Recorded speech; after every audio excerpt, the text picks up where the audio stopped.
Selamat pagi dan salam sejahtera selalu bagi keluarga MDC dimanapun Anda berada. Minggu ini melalui tema Restart, kita akan dibawa untuk memahami 3 wujud dari New Direction, yakni hidup dengan tujuan yang baru, hidup bertujuan untuk menyenangkan hati Tuhan, dan hidup bertujuan untuk menjadi berkat bagi sesama. Ikuti penjelasannya melalui firman Tuhan pagi ini. Bersama saya Ivana, silakan ikuti beberapa informasi berikut ini. Masa pandemi adalah masa-masa penyaringan bagi kita sebagai umat Tuhan. Kita ditantang untuk tetap bersyukur, tetap sabar, dan tetap setia pada panggilan Tuhan atas hidup kita.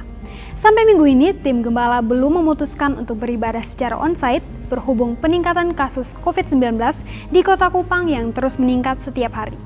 Info terkait penyebaran COVID-19 dapat diakses dari website kupangkota.go.id dan covid19.nttprof.go.id. Kami berharap dengan melihat peningkatan COVID-19 khususnya di Kota Kupang, jemaat bisa lebih bersabar, menahan diri, lebih banyak berdoa agar kondisi ini segera berakhir dan kita bisa kembali beribadah secara onsite. Tim Gembala dan Gembala Direktorat senantiasa mengcover setiap jemaat di dalam doa. Untuk itu kami infokan ke semua jemaat yang membutuhkan dukungan doa, silakan SMS atau WA atau telepon ke nomor hotline gereja. Tim Gembala akan segera merespon untuk membantu Anda. Tim Gembala KP3 Gembala Direktorat bersama para pemimpin regional 5 GKPB NTT NTB mengadakan doa pagi pada pukul 5 WITA melalui Zoom Doa Pagi Regional 5 yang dimulai pada Jumat 22 Januari 2021. Dan pada setiap Sabtu jam 5 pagi dilaksanakan Zoom Doa Pagi bersama seluruh jemaat yang akan dilaksanakan kembali pada Sabtu 23 Januari 2021. Link Zoom Doa Pagi akan dikirim melalui WA Group maupun WA pribadi. Sekali lagi kami undang setiap jemaat untuk mengikuti Zoom Doa Pagi yang dilaksanakan pada Sabtu 23 Januari jam 5 pagi. Mari kita bangun spirit doa agar kita saling menopang dan menguatkan.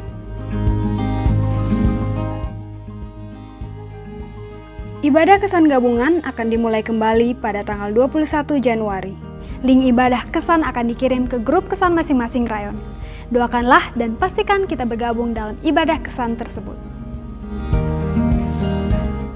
Saudara, mari kita mengisi tahun yang kita jalani ini bukan dalam kehidupan yang sia-sia dan berputar-putar tanpa makna, tetapi mari kita mengisinya dengan kehidupan yang baru, yaitu kehidupan yang semakin akrab dengan Tuhan dan dengan tujuan yang baru.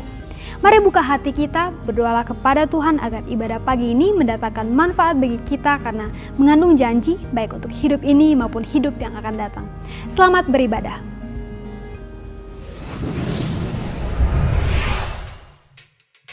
Selamat pagi jemaat Tuhan. Mari bersukacita bersama, sebab sukacita dari Tuhan itu kekuatan kita di tengah badai.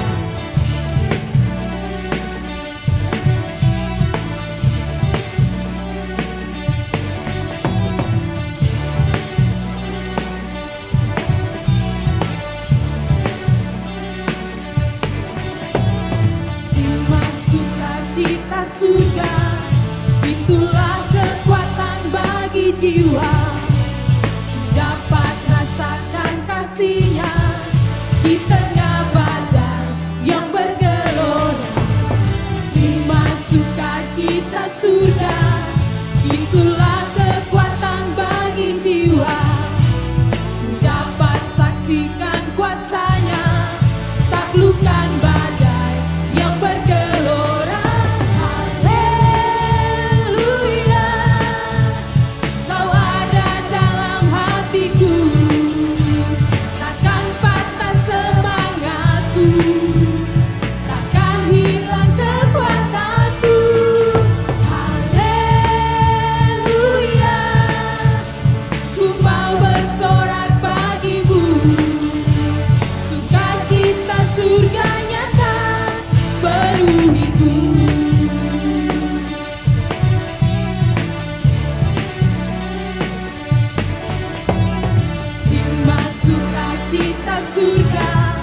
Itulah kekuatan bagi jiwa.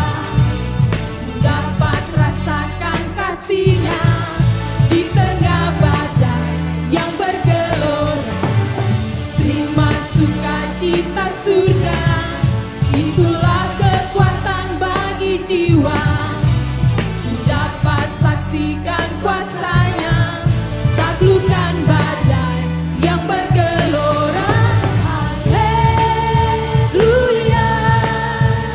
kau ada dalam hatiku, takkan patah semangatku, takkan hilang kekuatanku. Haleluya,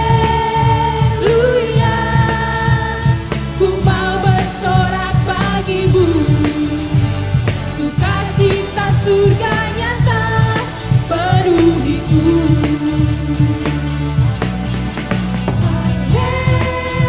Haleluya, kau ada dalam hatiku, takkan patah semangatku, takkan hilang kekuatanku.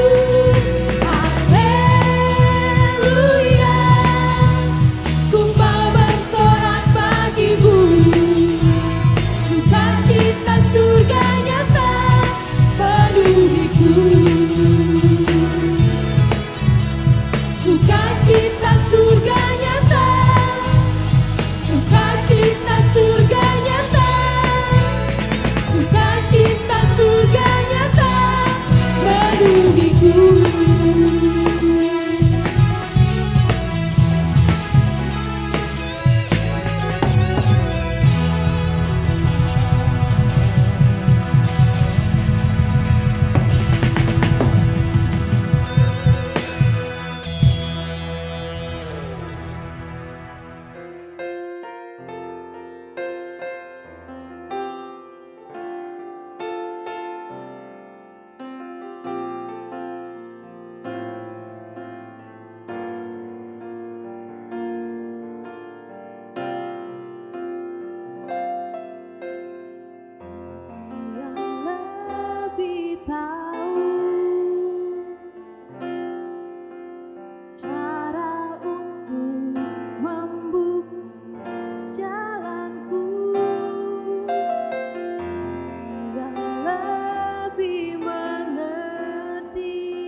Jemaat Tuhan, kita naikkan pujian ini. Kau yang lebih tahu cara untuk membuka jalanku. Engkau yang lebih mengerti cara untuk menolong hidupku.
sehat bagi kita semua, saudara yang dikasihi oleh Tuhan. Pada pagi ini kita akan sama-sama mendengarkan firman Tuhan dan belajar dari kebenaran firman Tuhan. Sebelumnya, mari kita berdoa. Kami bersyukur kepadamu ya Tuhan, oleh karena kasih setia dan pemeliharaan-Mu, kami masih ada di pagi ini, beribadah kepada Tuhan, muji dan menyembah Tuhan. Tiba waktunya kami akan mendengarkan kebenaran firman. Ini hati kami, biarlah Roh Kudus Kau hadir dalam hati kami, sehingga kebenaran firman Tuhan yang kami dengarkan jadi rema dalam hidup kami. Kami dapat mengerti, merenungkannya dan melakukannya dalam hidup kami. Dalam nama Yesus Kristus, kami berdoa dan bersyukur. Haleluya. Amin. Bapak Ibu, saudara-saudara yang terkasih dalam Tuhan Yesus Kristus, pada minggu pertama tahun 2021 atau minggu pertama di awal tahun ini, kita telah mempelajari apa yang Alkitab katakan tentang kehidupan yang restart atau kehidupan dengan awal yang baru. Kehidupan yang dijanjikan Allah kepada umatnya bangsa Yehuda di dalam Yesaya pasal yang ke-43 ayat 18 sampai 21. Pada minggu yang lalu, kita juga telah belajar tentang kehidupan yang dialami oleh Rasul Paulus, sebagaimana yang ia paparkan dalam 2 Korintus pasal yang ke-5 ayat 13 sampai ayat yang ke-19. Mari saudara-saudara kita baca bersama kitab 2 Korintus pasal yang ke-5 ayat 13 sampai ayat yang ke-19. 2 Korintus 5 ayat 13 sampai ayat 19. Saya baca, saudara bisa baca di rumah saudara. Sebab jika kami tidak menguasai diri, hal itu adalah dalam pelayanan Allah. Dan jika kami menguasai diri, hal itu adalah untuk kepentingan kamu. Sebab kasih Kristus yang menguasai kami, karena kami telah mengerti bahwa jika satu orang sudah mati untuk semua orang, maka mereka semua sudah mati. Ayat 15, dan Kristus telah mati untuk semua orang, supaya mereka yang hidup tidak lagi hidup untuk dirinya sendiri, tetapi untuk Dia yang telah mati dan telah dibangkitkan untuk mereka. Sebab itu, kami tidak lagi menilai seorang juga pun menurut ukuran manusia. Dan jika kami pernah menilai Kristus menurut ukuran manusia, sekarang kami tidak lagi menilainya demikian. Jadi, siapa yang ada di dalam Kristus, ia adalah ciptaan yang baru, yang lama sudah berlalu, sesungguhnya yang baru sudah datang. Dan semuanya ini dari Allah yang dengan perantaraan Kristus telah mendamaikan kita dengan dirinya. Dan yang telah mempercayakan pelayanan pendamaian itu kepada kami. Sebab Allah mendamaikan dunia dengan dirinya oleh Kristus dengan tidak memperhitungkan pelanggaran mereka. Ia telah mempercayakan berita pendamaian itu kepada kami. Di dalam terjemahan bahasa Indonesia, ke-7 ayat di dalam 2 Korintus pasal 5 ayat 13 sampai ayat yang ke-19 itu ditata menjadi 5 bagian. 4 bagian diawali dengan kata sebab, dan 1 bagian dimulai dengan kata jadi. Ditata menjadi 4 penjelasan yang masing-masing diawali dengan kata sebab, dan 1 kesimpulan yang dimulai dengan kata jadi. Kesimpulan yang menjelaskan mengapa banyak kali orang hidupnya serba berantakan. Kesimpulan yang menjadi kunci untuk membereskan kehidupan. Yaitu sebagaimana yang ditulis di dalam 2 Korintus 5 ayat 17 dan 18. Kita baca bersama, jadi siapa yang ada di dalam Kristus, ia adalah ciptaan yang baru, yang lama sudah berlalu, sesungguhnya yang baru sudah datang. Ayat 18, dan semuanya ini dari Allah, yang dengan perantaraan Kristus telah menamaikan kita dengan dirinya, dan yang telah mempercayakan pelayanan pendamaian itu kepada kami. Ayat-ayat ini telah dijelaskan di dalam khotbah minggu yang lalu dengan judul A New Creation. Dijelaskan bahwa kunci dari semuanya adalah kita harus menjadi ciptaan yang baru, a new creation. Itulah hidup di dalam Kristus. Itulah hidup di dalam anugerah Allah. Hidup dalam awal yang baru diuraikan oleh Rasul Paulus di dalam ayat-ayat sebelumnya dan sesudahnya, yaitu mulai ayat 13 sampai 19. Di situ ia menulis 4 wujud dari hidup yang baru tersebut. Keempat hal inilah yang akan kita pelajari di sepanjang bulan ini. Keempat hal itulah yang harus mewarnai kehidupan kita di sepanjang tahun ini. Sehingga dengan demikian kita dapat melewati era yang baru di tahun yang baru ini dengan hidup yang tidak terpengaruh oleh keadaan. Namun justru kita akan mempengaruhi keadaan di sekitar kita. Keempat hal tersebut dimulai dari arah kehidupan yang baru atau a new direction. Hal ini dikemukakan Paulus di ayat 13. Mari kita sekali lagi membaca ayat tersebut. 2 Korintus pasal yang kelima ayat yang ke-13. Sebab jika kami tidak menguasai diri, hal itu adalah dalam pelayanan Allah. Dan jika kami menguasai diri, hal itu adalah untuk kepentingan kamu. Di dalam ayat ini Rasul Paulus menjelaskan wujud yang pertama dari kehidupan baru yang telah ia alami dalam Kristus, sebagaimana yang telah ia tulis di ayat 17-18 tadi. Pembaharuan yang nampak dalam tujuan hidupnya. Tentang hal itu di ayat 13 ini Paulus mengutarakan 3 hal. Yang pertama, bahwa wujud dari hidup yang baru adalah hidup dengan tujuan yang baru. Bagaimana kita dapat mengetahui bahwa seseorang telah mengalami pembaharuan dalam kehidupannya? Atau yang di dalam 2 Korintus 5 ayat 17 diistilahkan sebagai menjadi ciptaan yang baru. Antara lain, lihatlah dari tujuan hidupnya. Menjadi orang yang hidup di dalam Kristus bukan berarti saudara sekedar ganti KTP. Bukan sekedar ganti nama, yaitu dengan menempelkan nama-nama Alkitab pada nama saudara.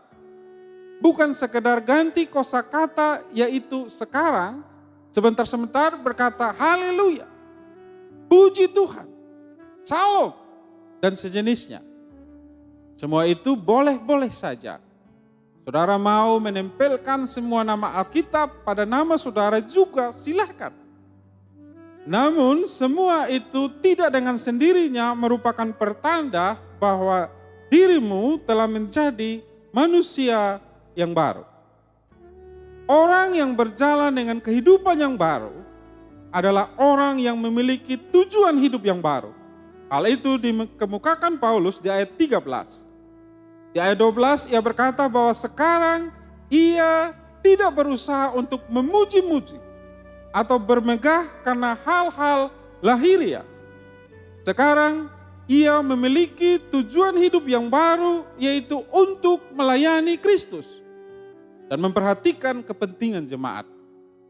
Artinya dari hidup yang semula berorientasi atau berpusatkan pada diri sendiri, sekarang ia hidup dengan berpusatkan pada Kristus dan menjadi berkat bagi orang lain. Pembaharuan dalam tujuan hidup ini sangatlah penting. Sebab sesungguhnya sebelum orang mengenal Kristus, yang bersangkutan hidup dalam tujuan yang meleset dari sasaran yang seharusnya. Itulah makna yang sebenarnya dari kata dosa atau hamartia dalam bahasa Yunani. Yaitu to miss the mark atau meleset dari sasaran. Persoalannya, seringkali orang tidak sadar bahwa yang bersangkutan sedang meleset dari sasaran. Ia berpikir bahwa dirinya sedang berada di arah yang benar.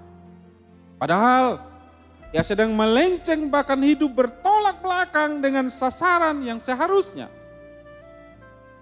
Di dalam dunia penerbangan, hal ini disebut sebagai spatial disorientation. Kehilangan arah spasial atau kehilangan arah ruang.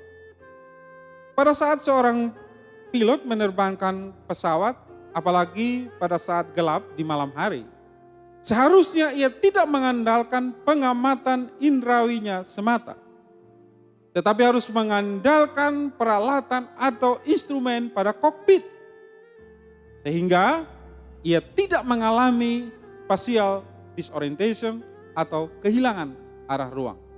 Mungkin pesawat sedang menuki ke bawah, sang pilot tidak mengetahui secara pasti karena hanya mengandalkan pengamatan indrawi semata. Hal ini pernah dialami oleh John F. Kennedy Jr.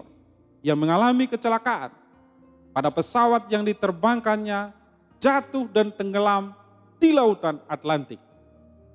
Hal seperti ini seringkali dialami oleh orang-orang dalam kehidupannya. Di dalam kegelapan hidup, mereka tidak mengetahui arah yang benar. Arah yang keliru mereka anggap sebagai arah yang benar. Tujuan yang menghancurkan kehidupan justru mereka anggap sebagai tujuan yang membahagiakan. Namun di dalam Kristus kita menjadi ciptaan yang baru, yaitu hidup di dalam terang Allah dan berjalan dengan tujuan yang baru. Sehingga sebaliknya dari hidup menghancurkan diri sendiri, kita sekarang mengetahui arah kehidupan yang benar, yaitu yang membawa kita kepada kehidupan yang penuh dengan makna. Sebaliknya dari hidup mengejar fata morgana, yang dari jauh nampak seperti mata air yang segar, namun ketika sudah dekat, yang kita dapati hanyalah hamparan pasir kering belaka. Kita sekarang hidup dengan sasaran yang tepat, yaitu hidup dalam kebahagiaan dan berjalan menuju kebahagiaan yang lebih besar. Di dalam Kristus, kita hidup dalam kehidupan yang baru, yaitu dengan tujuan hidup yang baru. Itulah hidup yang restart.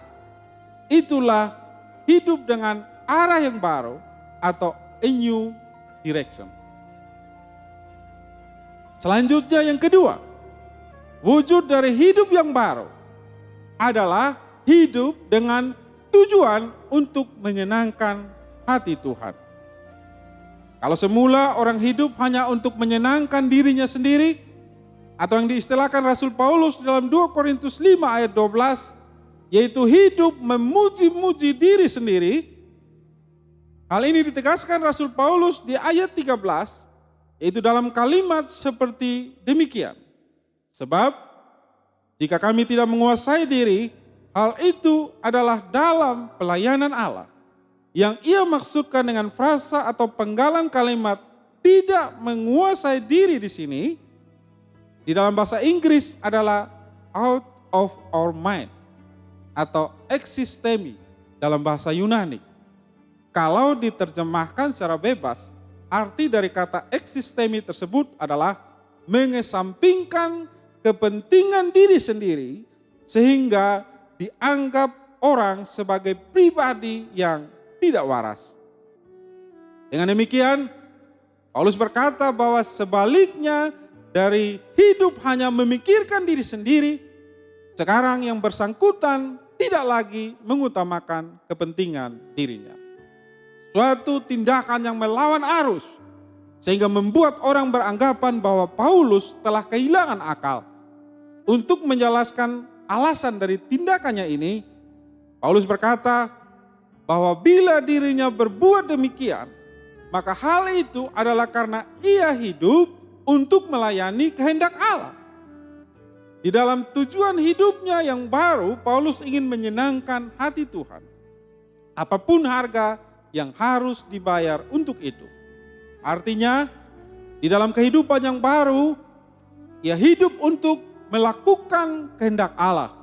Apapun resiko yang harus ia tanggung karena hal itu. Itulah tujuan hidup yang dibayar dengan komitmen yang sepenuhnya. Itulah bukti dari kekristenan yang sejati. Bisa jadi sikap seperti ini dipandang orang sebagai suatu kebodohan. Hal yang dapat dipahami. Karena di luar Kristus, orang hidup dalam spatial disorientation atau kehilangan arah spasial. Arah yang tepat mereka anggap sebagai tujuan yang keliru. Sedangkan tujuan yang tidak benar justru mereka anggap sebagai arah yang benar. Bagi orang yang hidup di luar Kristus, keberhasilan yang semu mereka anggap sebagai keberhasilan yang sejati. Sedangkan sebagai akibat mereka hidup di dalam fata morgana atau kebahagiaan yang palsu. Apakah saudara ingin tahun ini hidupmu diwarnai dengan keberhasilan sejati, bukan keberhasilan yang semu? Apakah saudara ingin tahun ini hidupmu diwarnai dengan kebahagiaan yang sejati dan bukan kebahagiaan yang palsu? Bukan kebahagiaan yang nampak dari luar gemerlapan, tetapi sesungguhnya saudara sadar bahwa hidupmu kehilangan arah. Tanpa tujuan yang jelas, hatimu dalam keadaan hampa. Kalau saudara menjawab ya, pastikan bahwa engkau mengenal kehendak Allah dan hidup sesuai dengan kehendaknya itu. Kalau saudara bertanya, di mana saya dapat mengenal kehendak Allah bagi diriku? Ini jawabannya. Hiduplah dalam relasi yang akrab dengan Kristus. Maka engkau akan mengenal kehendak Allah bagi dirimu. Semakin saudara akrab dengan Tuhan, semakin saudara akan mengenal isi hatinya. Isi hatinya yang ia paparkan di dalam Alkitab akan menjadi pesan yang bersifat spesifik bagi dirimu karena keakrabanmu dengan Kristus. Oleh sebab itu, berikan dirimu untuk hidup semakin akrab dengan Tuhan. Hiduplah bergaul karib dengan Dia. Dan saudara tidak akan pernah dikecewakan. Keakraban yang harus kita pelihara antara lain melalui doa. Oleh karena itu, mari kita mengisi tahun ini dengan semakin meningkatkan kehidupan doa kita. Baik doa yang kita lakukan secara pribadi pada jam-jam ibadah harian. Sebagaimana yang kita laksanakan berdasarkan tuntunan buku ibadah harian. Maupun doa secara bersama-sama sebagai suatu jemaat. Melalui Zoom yang biasanya diadakan setiap Sabtu jam 5 sampai dengan jam 6 pagi. Lebih lanjut, yang ketiga, wujud dari hidup yang baru adalah hidup dengan tujuan untuk menjadi berkat bagi sesama. Di satu sisi kita hidup untuk melakukan kehendak Allah. Di sisi yang lain sebagai implikasinya, kita hidup untuk menjadi berkat bagi orang lain. Kedua hal ini berjalan seiring dan tidak dapat dipilih hanya salah satu darinya. Sebab Allah adalah pribadi yang maha baik. Sehingga kehendaknya adalah senantiasa baik bagi semua orang. Oleh karena itu, adalah tidak mungkin bagi kita untuk hidup sesuai dengan kehendak Allah yang maha baik. Dan di saat yang sama, kita hidup dengan niatan atau perilaku yang curang terhadap orang lain. Apabila kita sungguh-sungguh mengasihi Tuhan, maka kita pun akan mengasihi sesama kita. Atas dasar itulah, maka di dalam kalimat kedua dari 2 Korintus 5 ayat 13, Rasul Paulus menulis seperti demikian, dan jika kami menguasai diri, hal itu adalah untuk kepentingan kamu. Artinya, Apapun yang ia lakukan adalah untuk menyenangkan hati Tuhan dan untuk menjadi berkat bagi orang lain. Memang itulah tolok ukur dari kebenaran atas perbuatan kita. Sebagai orang yang hidup di dalam anugerah Allah, ukuran dari perbuatan kita bukan sekedar boleh atau tidak boleh. Mungkin di antara saudara ada yang bertanya, kalau saya hidup untuk menjadi berkat untuk orang lain, lalu kapan saya akan hidup untuk menyenangkan hati saya sendiri? Kalau saya hidup hanya untuk mementingkan kepentingan orang lain, kapan saya hidup untuk memikirkan kepentingan saya sendiri? Perlu saudara pahami bahwa justru dengan hidup menjadi berkat bagi orang lain, sesungguhnya kita sedang membahagiakan diri kita sendiri. Bapak Ibu Saudara, penelitian yang dilakukan oleh National Opinion Research Center at the University of Chicago, sebuah lembaga riset yang sangat berpengaruh di Amerika Serikat, membuktikan hal tersebut. Pada bulan Februari tahun 2006, lembaga ini mempublikasikan hasil penelitian mereka tentang kesehatan dan kebahagiaan rumah tangga. Berdasarkan riset yang berlangsung selama setengah tahun, mereka memperoleh dua kesimpulan penting. Dua kesimpulan tentang kesehatan dan kebahagiaan rumah tangga. Yang pertama, rumah tangga yang dipenuhi dengan kasih yang altruistik, yaitu kasih yang tidak egois atau mementingkan diri sendiri, akan berbahagia. Di dalam penelitian tersebut ditemukan bahwa suami istri yang tidak hanya memikirkan kepentingan dirinya sendiri, tetapi memikirkan kepentingan pasangan hidupnya, rumah tangga mereka akan berbahagia. Bukan itu saja, kesimpulan yang kedua, yaitu bahwa orang yang hidup dalam kasih yang altruistik atau tidak egois itu sendiri juga akan berbahagia. Artinya, bukan hanya pasangan hidupnya saja yang akan merasa berbahagia, tetapi yang bersangkutan juga akan merasa berbahagia. Seringkali orang berpikir, saya mengasihi pasangan hidup saya untuk membahagiakan dirinya. Padahal sesungguhnya bukan saja ia membahagiakan pasangan hidupnya, tetapi ia juga sedang membahagiakan dirinya sendiri. Orang yang hidup hanya memikirkan dirinya sendiri tidak akan berbahagia. Orang yang hidup secara egosentris, yaitu beranggapan bahwa seluruh alam semesta berpusatkan pada dirinya, tidak akan pernah mengalami kepuasan yang sejati.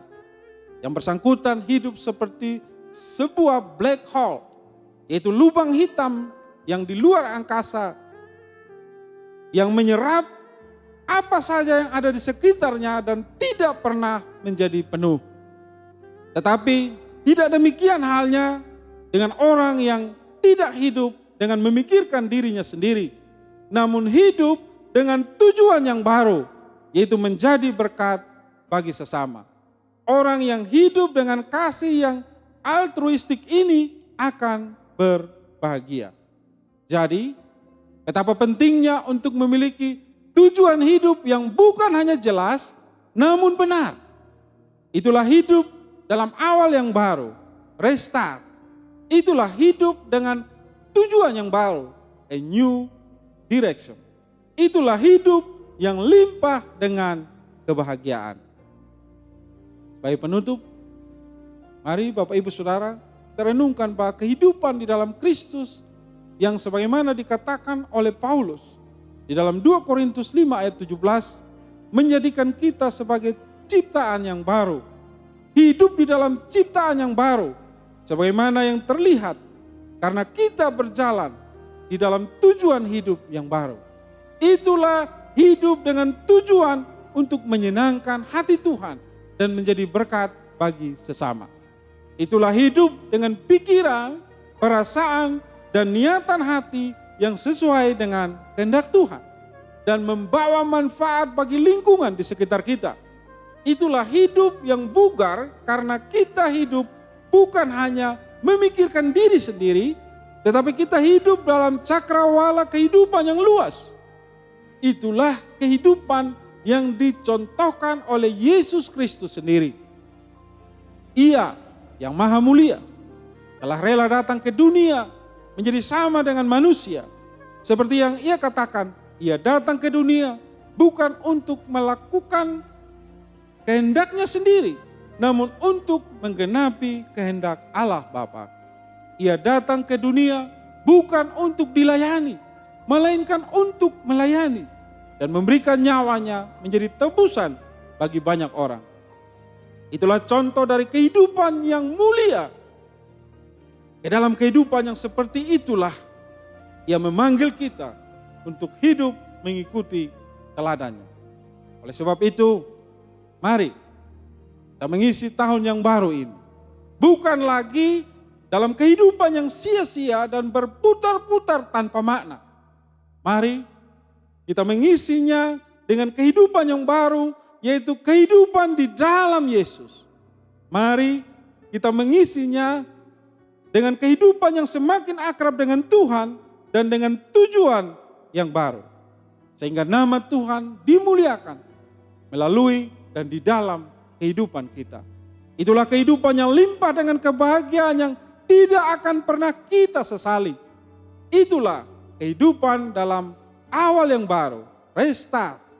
Itulah kehidupan dengan tujuan hidup yang baru, a new direction. Itulah kehidupan yang Allah sediakan bagi kita di dalam Yesus Kristus Tuhan kita. Amin. Mari kita berdoa. Kami telah selesai mendengarkan kebenaran firman-Mu ya Tuhan. Ini kehidupan kami, biarlah di awal tahun ini kami mau hidup di dalam tujuan yang baru. Oleh karena kami mau hidup di dalam arah yang baru yang ditunjukkan oleh Tuhan sendiri, yaitu hidup di dalam Kristus. Kami juga mau hidup untuk menyenangkan hati-Mu ya Tuhan. Kami tidak hidup untuk kepentingan diri kami sendiri, tapi kami hidup untuk menyenangkan hati Tuhan, yaitu dengan melakukan kehendak Tuhan. Kami juga mau hidup menjadi berkat bagi sesama di mana Tuhan menempatkan kami. Biarlah hidup kami menjadi saluran berkat bagi sesama kami. Ini kehidupan kami ya Tuhan. Pakai kami sebagai alat di tangan-Mu ya Tuhan. Pakai kami menjadi orang yang mempunyai tujuan hidup yang baru, mempunyai arah kehidupan yang baru, sehingga kehidupan kami menjadi kehidupan yang bermakna. Terima kasih Tuhan atas kebenaran firman-Mu. Mampukan kami untuk melakukan kebenaran firman-Mu. Setiap pergumulan-pergumulan hidup kami, kebingungan, kebimbangan hidup kami, Tuhan Engkau angkat dan Engkau gantikan dengan kehidupan yang baru, karena kami adalah ciptaan yang baru, yang lama sudah berlalu, sesungguhnya yang baru sudah datang. Dan biarlah di dalam arah yang baru ini kami melangkah bersama-sama dengan Tuhan, meraih masa depan yang cerah, hidup yang bermakna, hidup yang menjadi saluran berkat bagi banyak orang, hidup yang melakukan kehendak Allah. Di dalam nama Tuhan Yesus Kristus, kami serahkan hidup kami ke dalam tangan-Mu ya Tuhan. Dalam nama Yesus kami berdoa dan bersyukur. Semua yang percaya katakan, amin.